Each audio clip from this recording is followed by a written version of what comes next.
Hello students, welcome back to my YouTube channel. So in this lecture we will discuss about the third emission or third type of emission from a radioactive substance जो कि हम लोग बोलते हैं gamma emission. पिछले video में हम लोगों ने बीटा एमिशन के बारे में डिस्कस कर चुके हैं और उसके पिछले वीडियो में अल्फा पार्टिकल के बारे में डिस्कस कर चुके हैं। तो अभी हम लोग गामा एमिशन के बारे में डिस्कस करेंगे जो कि लास्ट एमिशन है। तो ऑब्वियसली इस वीडियो को तभी तुम समझ पाओगे जब तुम पिछले जितना वीडियो है देख चुके होंगे, क्योंकि ये सीरीज में है। बीच से वीडियो देखोगे तो कुछ समझ में नहीं आएगा।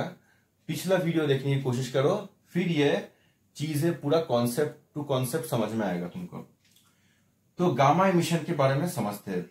तो पहला तो चीज है कि गामा एमिशन होता क्यों है, why there is a gamma emission. Reason वही है जो हम लोगों ने अल्फा के टाइम डिस्कस किया था और बीटा के टाइम डिस्कस किया था। कोई भी atom from the unstable condition से अगर उसको स्टेबल होना है, और अनस्टेबल कंडीशन क्या होता है, when number of neutrons are much higher compare to the number of protons. जब भी कोई अनस्टेबल से स्टेबल एटम में कन्वर्ट होता है तो उसके साथ एक गामा मतलब एक एमिशन होता है, और इसी एमिशन को हम लोग क्या कहते हैं, इसी एमिशन को हम लोग गामा एमिशन के नाम से जानते हैं। अच्छा ठीक है, गामा में इसका सिंबल ऐसे होता है तो इसको बोलते हैं गामा एमिशन। तो कोई भी अनस्टेबल एटम से अगर स्टेबल एटम में कन्वर्ट होता है तो एक एमिशन होता है जिसको हम लोग बोलते हैं गामा एमिशन। हाँ, बीटा और अल्फा भी होता है, लेकिन इस लेक्चर में हम लोग गामा एमिशन के बारे में डिस्कस करने वाले हैं। तो गामा जो एमिशन है या गामा जो रे है ये क्या है, what is gamma ray. Gamma ray क्या है, देखो मेरे बातों को अच्छे से सुनो, क्योंकि अगर अच्छे से नहीं सुनोगे तो तुम लोग गलत आंसर लिख के आ जाओगे आंसर में एग्जाम में। तो gamma ray it is like a light, it is like a X ray. तो मैं बोल रहा हूं इट इज लाइक, वो लाइट की तरह है। गामा रे एक लाइट की तरह है, लेकिन लाइट नहीं है, लाइट की तरह है। एक्सरे की तरह है लेकिन एक्सरे नहीं है। इट इज like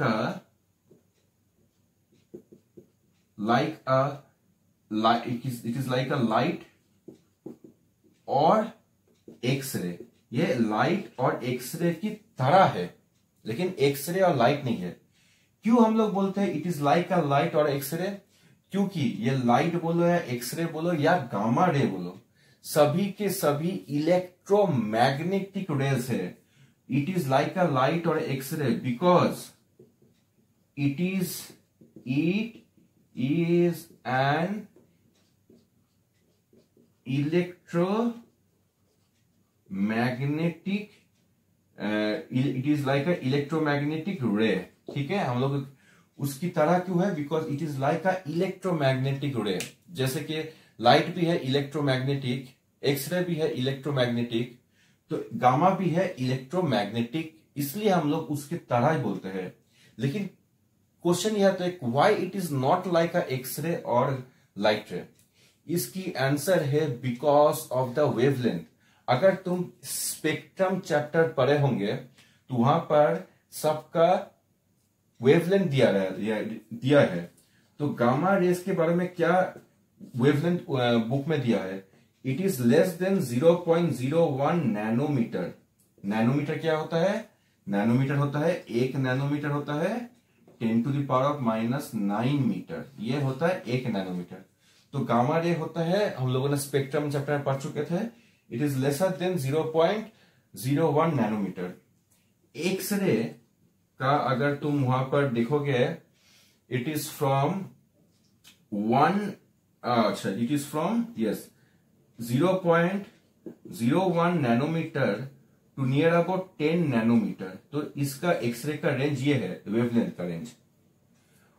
और अगर लाइट वेव की बात करोगे, लाइट वेव, हाँ लाइट मतलब ये जो वायलेट टू रेड है हम लोग के पास, उसका अगर तुम स्पेक्ट्रम देखोगे तो उसका वेवलेंथ है 400 से 800 नैनोमीटर, ये है लाइट का वेवलेंथ।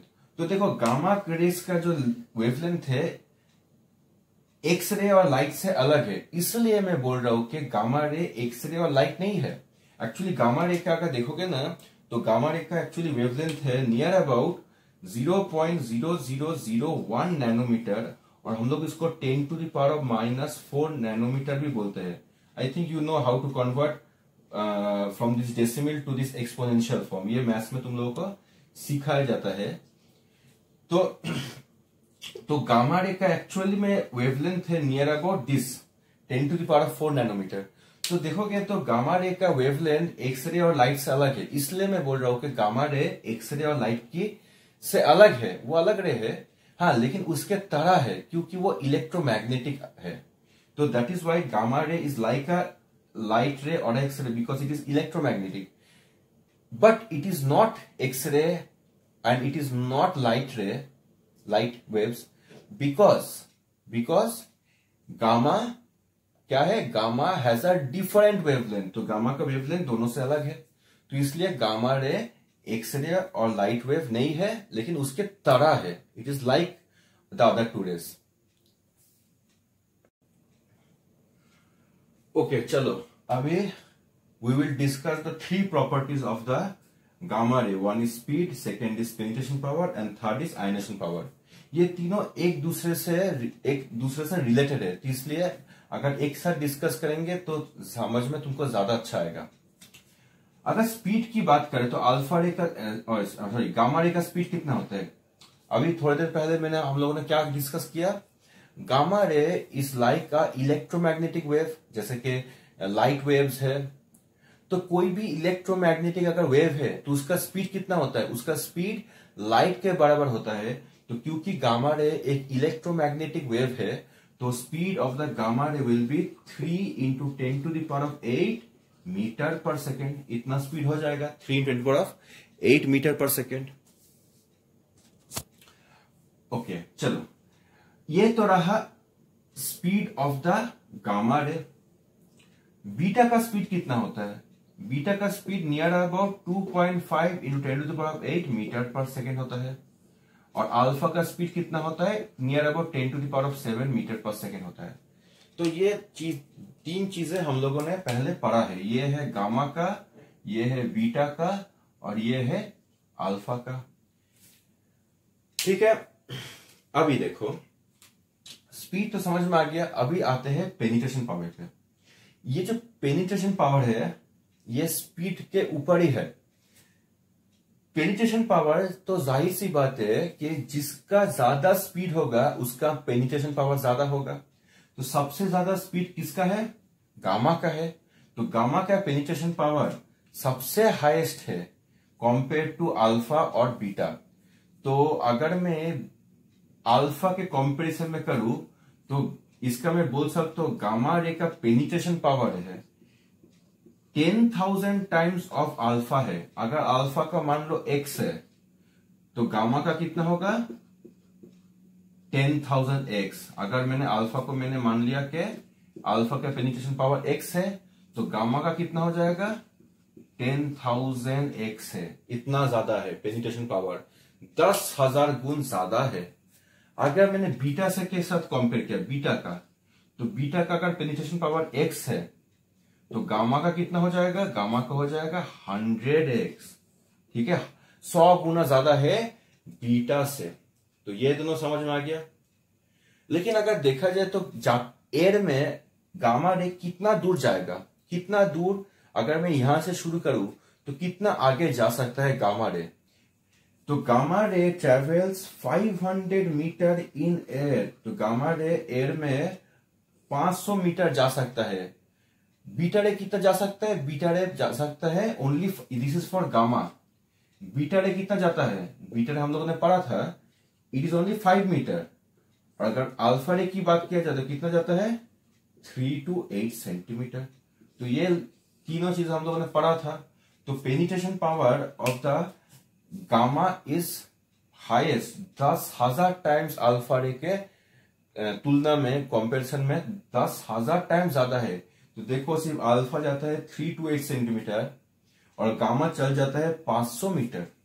ठीक है, तो गामा क्या आयरन के थ्रू पास कर सकता है? एकदम। अगर तुम्हारे पास एक 30 सेंटीमीटर मोटा आयरन ब्लॉक है। कितना कितना मोटा? 30 सेंटीमीटर मोटा आयरन का ब्लॉक है, और तुमने यहां पर क्या दिया है? गामा रे दिया है। तो गामा रे क्या करेगा? गामा रे, ये तुम्हारा गामा रे है, ये गामा रे आसानी से इसके थ्रू पार कर जाएगा। ठीक है, तो 30 सेंटीमीटर अगर तुम्हारे पास आयरन का ब्लॉक है तो इसके थ्रू आराम से पास कर सकता है। तो रोकेंगे कैसे? रोक सकते हैं, सिर्फ एक ही मेटल रोक सकता है। अगर तुम्हारे पास एक मोटा सा लेड का थिक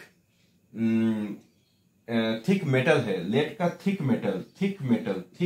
लेड मेटल, तो यहां पे अगर तुम अपने गामा रे को दोगे, गामा रे को, तो गामा रे ऐसे आएगा और क्रॉस नहीं कर पाएगा। So a thick lead metal block can easily stop a gamma ray. इसलिए हम लोगों ने भी जो पहले जो डिस्कस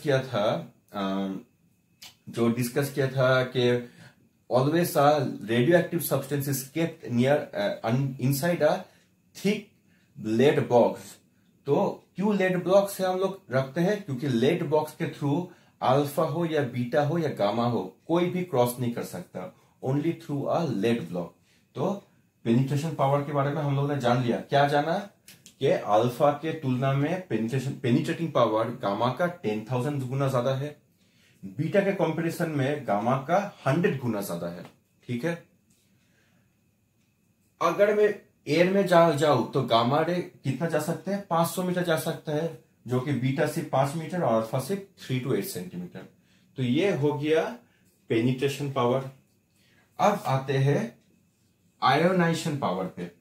तो आयोनाइजेशन पावर किसके ऊपर डिपेंड करता है? आयोनाइजेशन पावर डिपेंड करता है चार्ज के ऊपर। अच्छा, मैं थोड़ा सा यहां पर बोल दूं, वाई आ गामा रे का स्पीड इतना क्यों ज्यादा है? क्योंकि अगर हम लोग देखेंगे गामा रे का चार्ज कितना होता है? चार्ज तो कुछ नहीं होता, इट इज चार्जलेस। मास कितना होता है? उसका मास कुछ नहीं होता, it is massless. So it is basically chargeless and massless. तो क्योंकि ये चार्जलेस और मासलेस है, इसलिए ही इसका स्पीड इतना ज्यादा है।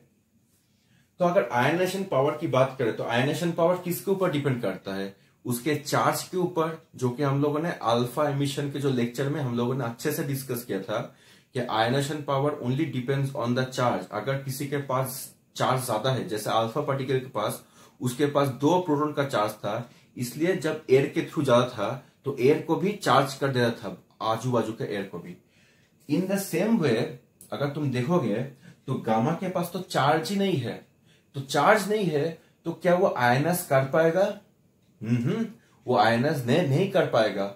So it can not ionise the air which is surrounding the gamma particle. तो अगर हम लोग बोले कि गामा रे का आयनाइजेशन पावर क्या है? It has the least ionisation power. So it has the least ionising power. ठीक है, गामा के पास लीस्ट है, सबसे कम है। अच्छा, कितना कम है? तो कंपैरिजन करके बताते हैं। तो हम लोग अगर कंपैरिजन करेंगे तो अगर अल्फा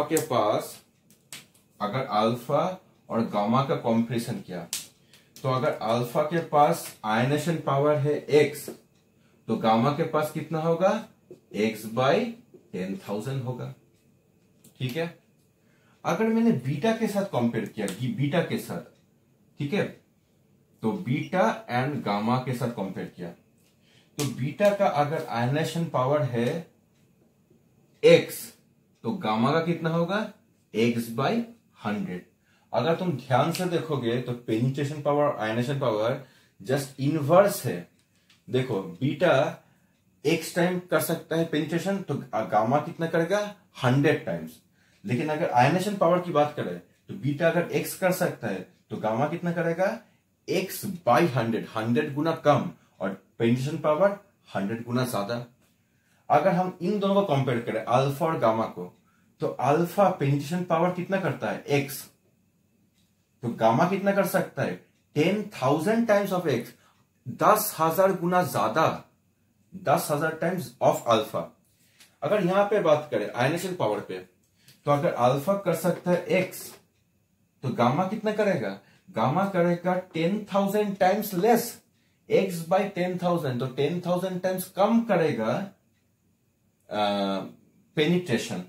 कौन करेगा? गामा करेगा 10,000 टाइम्स कम पेनिट्रेशन कंपेयर टू अल्फा। ठीक है, तो ये रहा अल्फा, बीटा और गामा का speed, penetration and ionisation power. तो हम लोगों ने ये समझ चुके हैं। चलो, we will discuss this 5 properties of the gamma ray. कि पहले डिफ्लेक्शन की बात करते हैं। Does a gamma ray gets deflected by any electric or magnetic field? Answer is no. हम लोगों ने पहले भी डिस्कस कर चुके थे कि अगर डिफ्लेक्ट होता है तो डिफ्लेक्ट का कारण है कि उसके पास चार्ज है। जैसे अल्फा रेस के पास पॉजिटिव चार्ज है तो वो नेगेटिव प्लेट की तरफ डिफ्लेक्ट करता है। बीटा रेस नेगेटिवली चार्ज है तो वो पॉजिटिव प्लेट के तरफ डिफ्लेक्ट करता है।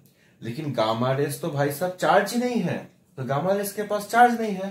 तो अगर मैंने एक नेगेटिव प्लेट लगाया और इधर एक पॉजिटिव प्लेट लगाया, तो जाहिर सी बात है अगर गामा रे निकलेगा, देखो देखो यहां से 3 रे निकलता है, एक जाता है पॉजिटिव की तरफ, एक जाता है नेगेटिव की तरफ, एक जाता है सीधा। हाँ? जो सीधा जाता है, the one which goes straight, that is my gamma ray. ये जो स्ट्रेट गया ना, ये है मेरा गामा रे। क्योंकि गामा रे के पास कोई चार्ज नहीं है, तो अगर कोई चार्ज नहीं है, सिंस गामा उसके पास चार्ज नहीं है, तो उसको डिफ्लेक्ट करने का जरूरत ही नहीं है। तो डिफ्लेक्ट तो तभी करेगा जब उसके पास कोई कारण होगा, तो इसके पास तो कोई कारण ही नहीं है। It has no reason to deflect, so that is why it will go straight. So gamma rays, since gamma rays are chargeless, it won't deflect। ये डिफ्लेक्ट तो बिल्कुल नहीं करेगा। ठीक है, अब इस फोटोग्राफी प्लेट की बात करते हैं। क्या गामा रे फोटोग्राफी प्लेट को इफेक्ट करता है? Answer is what? Answer is yes, it effects a photography plate. Yes, it effects a photographic plate. ठीक है, फ्लोरोसेंस की बात करें, फ्लोरोसेंस मतलब वो ग्लो करना। हाँ, ग्लो करना को कहते हैं फ्लोरोसेंस। तो क्या ये गामा रेस किसी फ्लोरोसेंस मटेरियल को जब स्ट्राइक करेगा तो क्या वो फ्लोरोसेंट मतलब ग्लोइंग करेगा? क्या वो ग्लो करेगा? Answer is yes, it will cause fluorescence, it will cause fluorescence. अब बायोलॉजिकल डैमेज की बात करते हैं। तो हम लोगों ने क्या पढ़ा था? अल्फा पार्टिकल डैमेज करता है। हाँ, डैमेज करता है। बीटा रे डैमेज करता है, beta particle, beta rays. Yes, beta rays also damages the our bodies and it is much more compare to alpha. तो अल्फा के कॉम्पेरिजन में तो बीटा को ज्यादा ही करता है डैमेज। अभी गामा क्या डैमेज करता है? बिल्कुल, गामा बीटा से भी भयंकर डैमेज करता है। So it causes immense damage to our body. It causes immense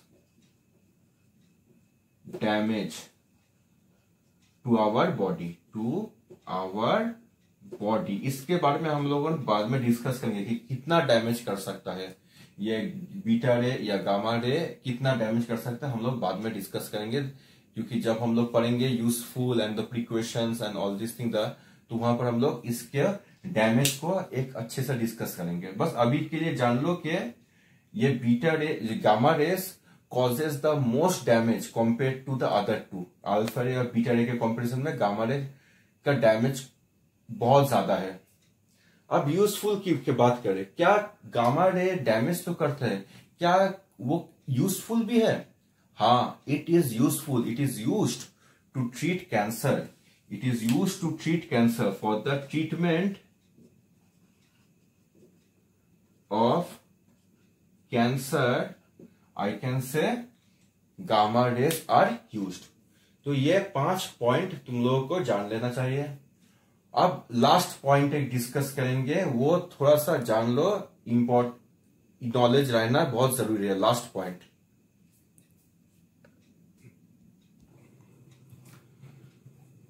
topic ये है कि लास्ट जो पॉइंट है गामा रे का थोड़ा जान लो।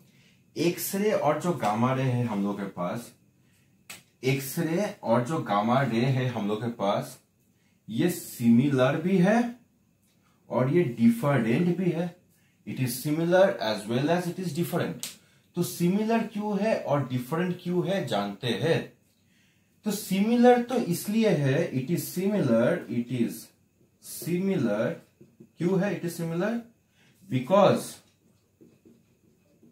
Both are electromagnetic waves. तो क्योंकि दोनों ही इलेक्ट्रोमैग्नेटिक वेव्स है, हाँ, जिसका स्पीड हो है 3 × 10⁸ मीटर पर सेकेंड। तो इस हिसाब से गामा रे और एक्सरे दोनों ही सिमिलर है। अब सवाल यह है कि ये दोनों डिफरेंट क्यों है, why this two rays are different, ये डिफरेंट क्यों है। तो डिफरेंट का टॉपिक जानते हैं कि ये डिफरेंट क्यों है। ठीक है, ये सिमिलर है, सिमिलर, डिफरेंट क्यों है। It is different because of there originating point. It is different, अच्छा, दे आर डिफरेंट लिख रहा हूं, दे आर डिफरेंट बिकॉज, क्यों डिफरेंट है, बिकॉज ऑफ देयर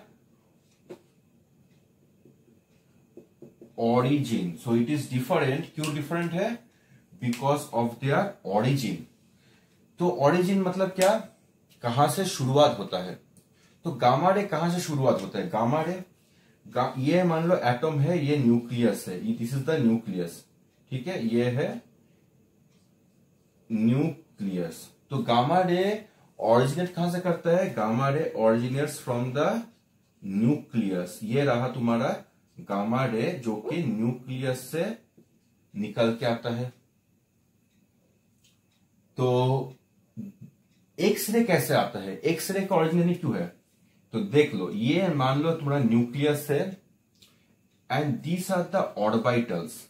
ऑर्बिटल्स में क्या होता है, इलेक्ट्रॉन्स होता है, ऑर्बिटल्स में इलेक्ट्रॉन्स होता है। ये 2 इलेक्ट्रॉन, इधर भी इलेक्ट्रॉन, इधर भी इलेक्ट्रॉन, इधर भी इलेक्ट्रॉन। अब देखो, हर शेल में जो इलेक्ट्रॉन होता है ना, इसका अलग अलग एनर्जी होता है। जैसे कि जो फर्स्ट शेल में जो इलेक्ट्रॉन है, मैं ज्यादा इलेक्ट्रॉन नहीं शो कर रहा हूं तो कंफ्यूजन हो सकता है कि मान लो कि पहला शेल में दूसरा शेल लिख रहा हूं और तीसरा शेल दिखा रहा हूं। पहला शेल में मान लो एक इलेक्ट्रॉन है इधर, हाँ, दूसरा शेल में और एक इलेक्ट्रॉन है और तीसरा शेल में और एक इलेक्ट्रॉन है। कि मान लो कि कोई इलेक्ट्रॉन थर्ड सेल से सेकेंड सेल में जा रहा है और इलेक्ट्रॉन इज ट्रांजिटिंग, इसको बोलते हैं ट्रांजिट, और electron is transiting from the third shell to the second shell. तो थर्ड सेल का एनर्जी ज्यादा है, सेकेंड सेल का एनर्जी कम है। So this has more energy and this one has less energy. अगर एक इलेक्ट्रॉन थर्ड सेल से सेकेंड सेल में जा रहा है, मतलब मोर एनर्जी से लेस एनर्जी में जा रहा है, तो क्या करेगा, वो अपने से एनर्जी रिलीज करेगा, तभी ना उसके पास कम एनर्जी होगा, तभी ना वो सेकेंड सेल में अपने आप को फिट कर पाएगा। सेकेंड सेल में फिट होने के लिए उसका एनर्जी कम होना चाहिए, अभी तो उसके पास ज्यादा एनर्जी है। तो अगर ज्यादा एनर्जी से कम एनर्जी सेल में जाना चाहे तो क्या करना पड़ता है, अपने बॉडी से एनर्जी को निकालना पड़ता है। तो when a electron transits from a higher orbital to a lower orbital, it releases some sort of energy and this energy is X-ray। यही एनर्जी को एक्सरे हम लोग बोलते हैं। तो हम लोग क्या बोल सकते हैं, इलेक्ट्रॉन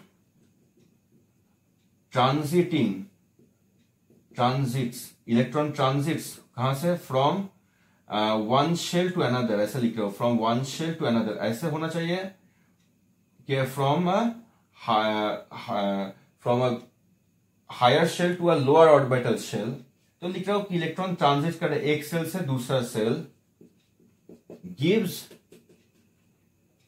एक्स रे, तो तभी वो एक्स रे देता है. So electron when transiting from one shell to another shell, एक सेल से दूसरा सेल पे जब ट्रांजिट करता है, एक सेल से दूसरा सेल पे, like from the third shell to the second shell, तब उससे एक एनर्जी निकलता है, और इसी एनर्जी को हम लोग क्या बोलते हैं, हम लोग बोलते हैं एक्सरे बोलते हैं. ठीक है, देखो मैं थोड़ा सा ड्राइंग कर रहा हूं. ये एक सेल है, दूसरा सेल है. अच्छा ठीक है, मैं सिर्फ ये एक सेल से दूसरा सेल में ट्रांजिट जा रहा है, तभी क्या करेगा, तभी उसके बॉडी से एक एनर्जी निकलेगा, और इस एनर्जी का हम लोग क्या बोलते हैं, एक्सरे बोलते हैं. ठीक है, तो ये एक्सरे और गामा रे का डिफरेंस है. क्या डिफरेंस है, उसका ऑरिजिनेशन पॉइंट. गामा रे का ऑरिजिनेट है न्यूक्लियस, और एक्सरे का ऑरिजिनेशन पॉइंट है ऑर्बिटल्स. देखो दोनों का, इसका न्यूक्लियस से निकल रहा है, ये ऑर्बिटल्स से निकल रहा है. So that is why I say X-ray and gamma ray is similar, at the same time it is different. Similar क्यों है, because both are electromagnetic waves. और डिफरेंट क्यों है, it is different because of their origin. उसका origination point अलग है. एक का है न्यूक्लियस, इसका है न्यूक्लियस देखो, और एक का है ये ऑर्बिटल्स. ठीक है, तो यही रहा गामा रेज के बारे में डिस्कशन.